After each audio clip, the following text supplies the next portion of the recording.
Okay, cool. So yeah, my name's Lucy. Oh, sorry, just going back to the intro. So yeah, so I'm just going to do a bit about me, like my bit about my personal practice and like my illustrative stuff, and then kind of go back a bit and talk a bit about how I got to where I am now, which is a freelancer. I'm going to talk a bit about like my work in an agency, and then a bit about my freelance work, and then kind of what I'm planning on doing next. So I'm a freelance graphic designer and visual artist working across disciplines to create whimsical worlds and thoughtful identities for her clients. So I kind of have two sides to my practice, like one which I would describe as like my personal practice, which is kind of like quite maximal and like I would say like maybe subversive and like really experimental, where I kind of work across like illustration, like prints, like for my shop. And then I have kind of like my client facing or like my professional practice, which I would say is a bit more kind of concept led and a bit more like refined, where I kind of work across like animation, bit of brand identity, and I also have experience in some UX and UI projects. So I'm kind of in the middle of figuring out where I kind of want to take my professional practice at the minute. I'm kind of trying to figure out what areas really interest me, what my strengths are, and like how I can kind of blend more of my personal work with my client-facing work. So when I say kind of like maximal and like subversive, I kind of mean this kind of thing where I just work on kind of like posters or like little experimental animations. A lot of my work is kind of inspired by nature. I actually grew up on the Isle of Wight, where I was like really surrounded by a lot of like countryside. And I think that like I find a lot of like solace and like beauty in nature, so I just feel like I'm really like naturally like drawn to like kind of exploring it and making work that is like, yeah, just inspired, I guess, by kind of like flowers and like leaves and like these little like, I don't know, like worlds of like nature. So I'll kind of work on like some posters like for my online shop, and then I'll do just like some animations and other things like that.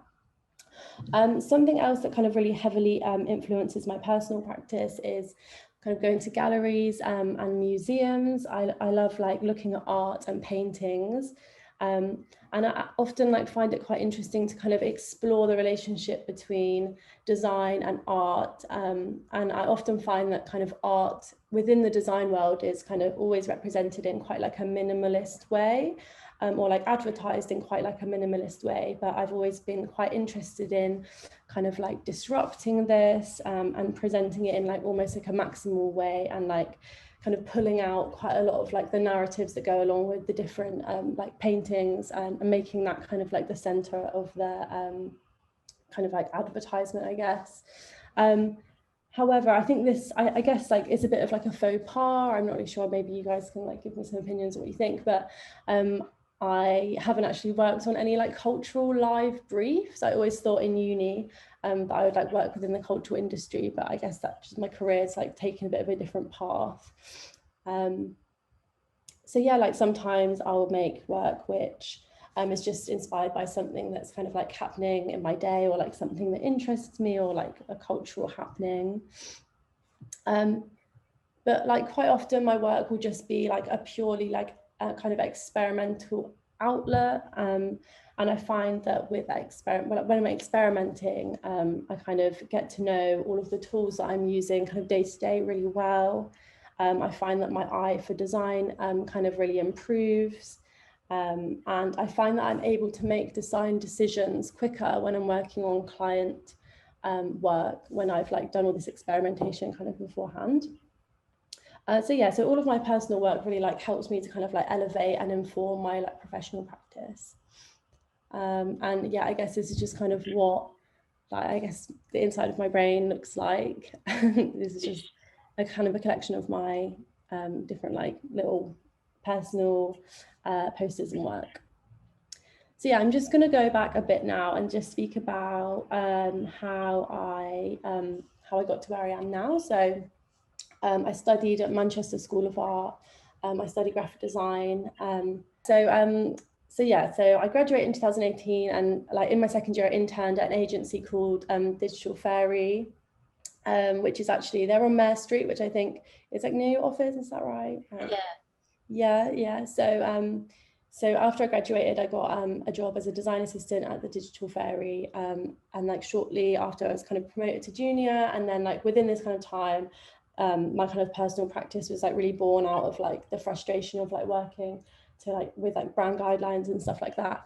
And then last year when I was furloughed, I like got a bit of like a taste of being freelance, so I kind of decided to go freelance, and that was about 8 or 9 months ago now.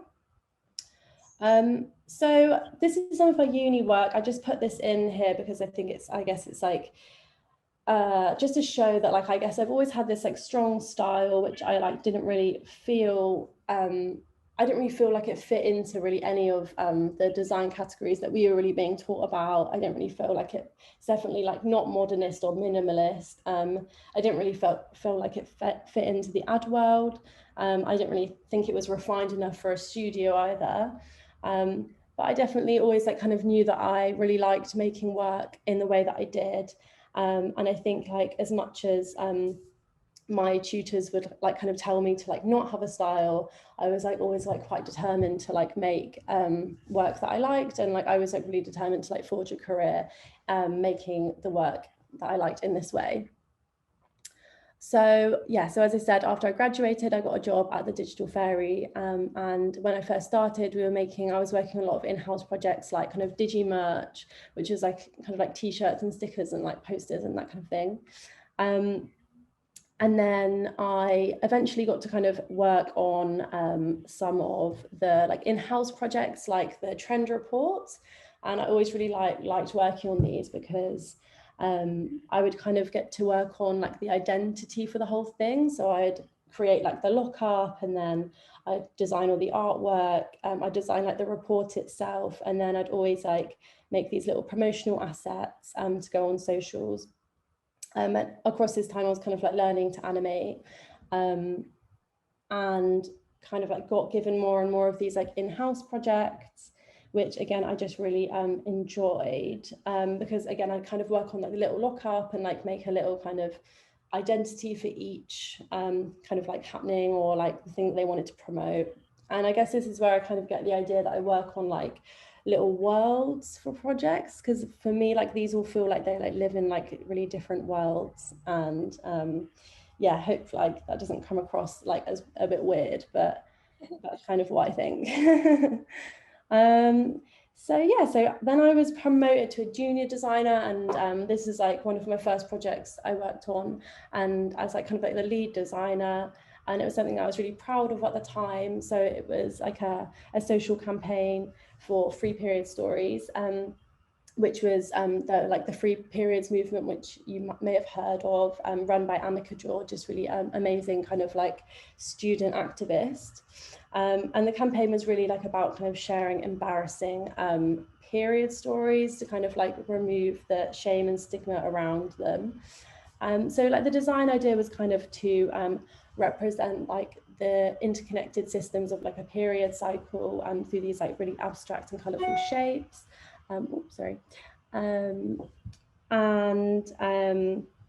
We kind of paired this with this really like chunky and visible typeface to kind of mirror the physicality that we were trying to represent. And we kind of wanted the identity to be really grabbing, but also like really accessible, with the intention of people kind of getting involved in sharing their stories. And then this was like kind of something that I was really proud of at the time, which is a little lockup that I made. And it's basically, obviously it's like a speech bubble, which was kind of supposed to represent the conversations we wanted to create. And then it's also like a tampon. So yeah, I was like quite proud of that being junior.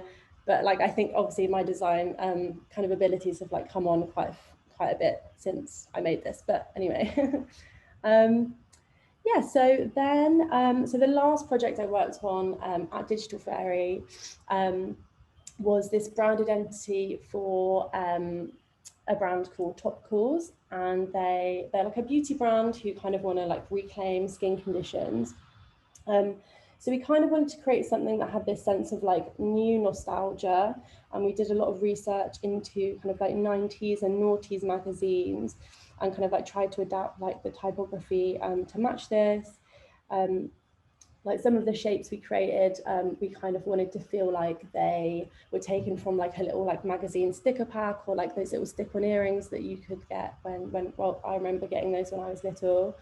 But kind of bringing all of these elements to the digital world, so it kind of still felt like contemporary. So I'm just going to go back one. We kind of wanted it to appeal to not only like 90s kids who would like feel nostalgic about these visual cues, but also Gen Z, who we kind of think the quirky and like geeky aesthetic would appeal to. So this is kind of like quite a big project for me, because I worked across like identity and web, and obviously had to adapt to like the identity that I'd created for like an e-commerce website. But yeah, we really wanted the e-commerce to still fit in with this theme of kind of new nostalgia and like pull some of the themes through. So this kind of like shop page was supposed to be almost like a magazine, kind of like a gamified aspect to it, which would feel kind of like a scrapbook scroll. And then this about page, which was kind of supposed to emulate like the 90s like translucent tech aesthetic. So like, you know how like all the like what they called like Walkmans were really like all translucent. So we kind of wanted to like, you know, pull that through, and it does definitely like have a bit of a feel of like this DIY like website like made on like Pixar or something like that, where you can like add your own stickers and like draw things. And yeah, we just wanted it to feel like really fun, but obviously also function as an e-commerce website. So I'm just have some water. Yeah, so then about like 8 or 9 months ago, I basically decided after being furloughed that I really had been enjoying the kind of autonomy of kind of working on my own projects and like getting my own clients and things like that. So I decided to go freelance. And one of my first projects I worked on as a freelancer was this editorial piece for an organization or like a movement called Everyone's Invited. So it's actually run by my friend Summer, who is like really doing amazing things with it right now. And the kind of idea for this editorial piece was that it would represent kind of this idea of like growth, and how the discussion around kind of rape culture was like an opportunity for people to be able to like grow and learn.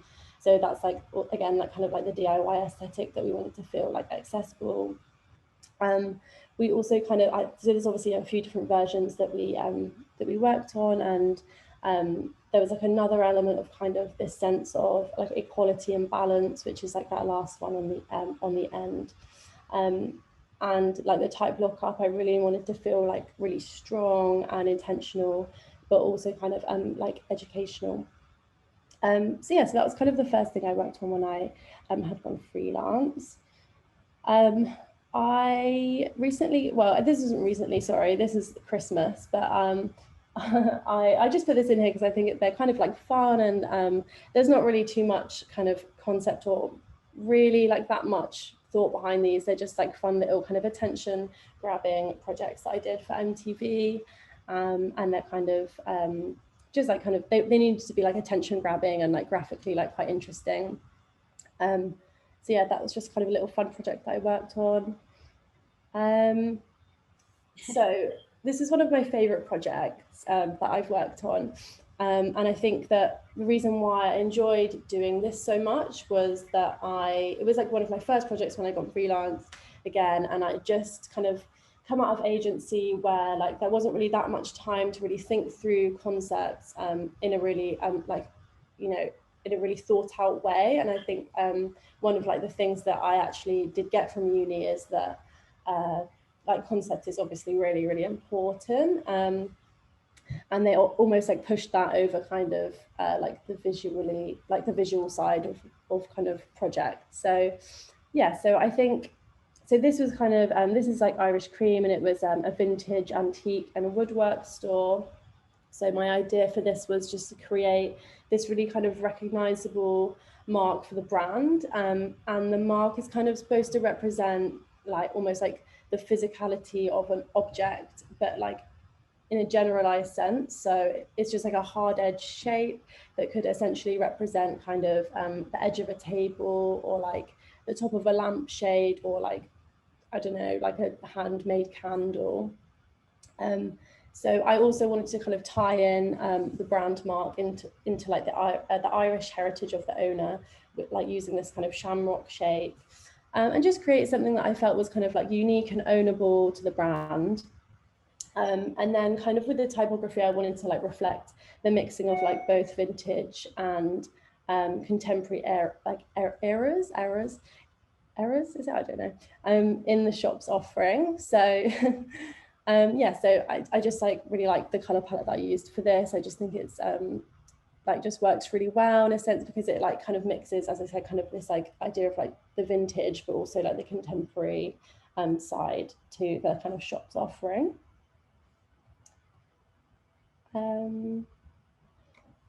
So this is something that I've been working on kind of recently. I actually didn't do the logo, just for like full disclosure. It's basically a brand identity for a women's sport platform.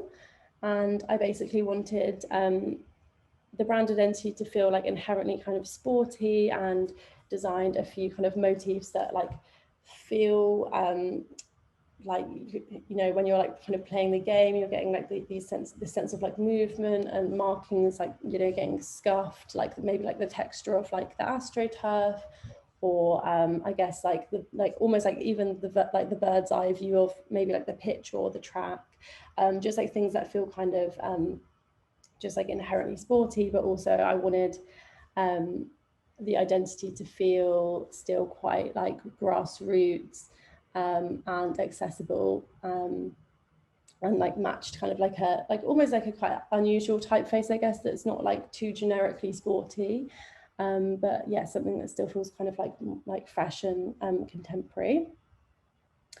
Cool. And then basically the last thing I'm going to talk about is a project that I'm working on right now, and it's basically the identity for an eco glitter company. So I'm actually kind of currently in a bit of like a dilemma about this project, but basically, so I wanted the identity to feel quite like flamboyant and whimsical, but I still like created this system of like little glitter icons and badges, like within this kind of like really fresh color palette, and like basically the typography that's like should be interesting and like represent almost like the disco like part of the brand. But so when I was doing the social like the social side of this, we used one font, and then the packaging is kind of in this one this one typeface.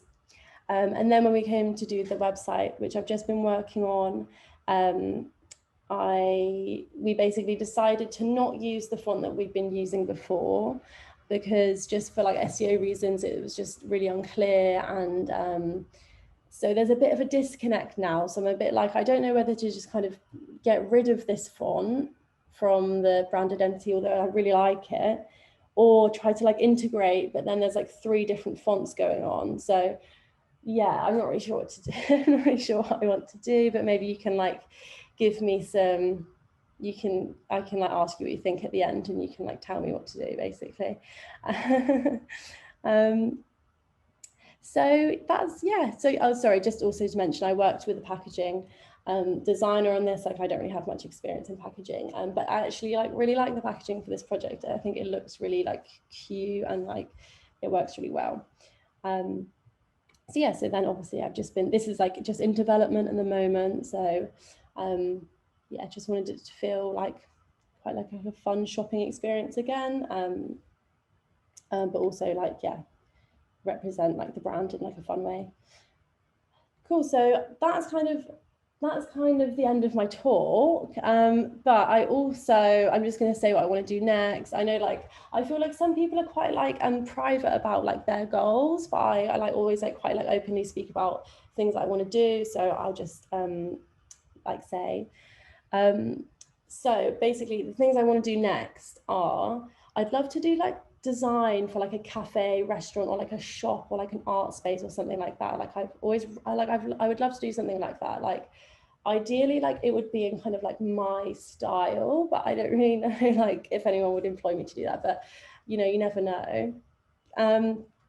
I also want to like make more time for painting, so I do like some painting in my spare time, and also I'm trying to like not monetize all of my hobbies, because I think that's maybe like just not the best thing to do. So I'm going to try and do that and like just do it for fun.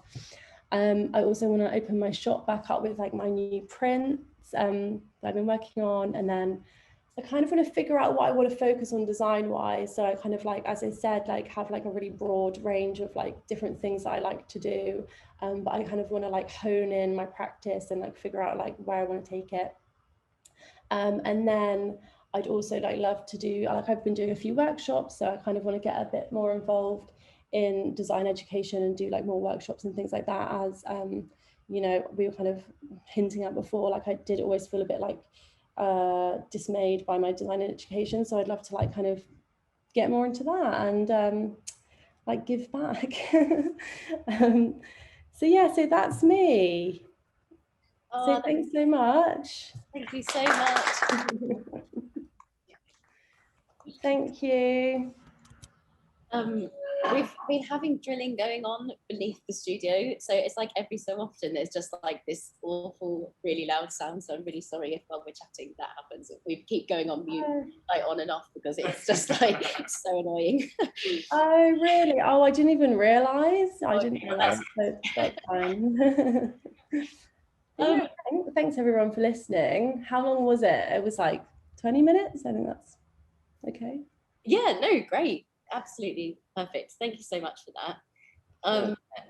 Yeah, great. Yeah, by the way, I love your work. I think it's absolutely stunning. So cool. Thank you. Kind of like when you do a lot of the personal work, you obviously have quite a clear and ownable aesthetic. What is when you sit down to actually start working on your own personal and private work? What do you just start doing something and kind of go with the flow, or do you actually plan out what you think? Like, what's your approach when you do your own personal and personal type of work? Okay, interesting. I think I quite often it will be like out of like frustration almost, like, so I'll be like working on like a client project or something, and it will be like, you know, when you just getting to the end of a project and you're just doing all the artwork and it's getting quite like, you're very like restricted in a sense.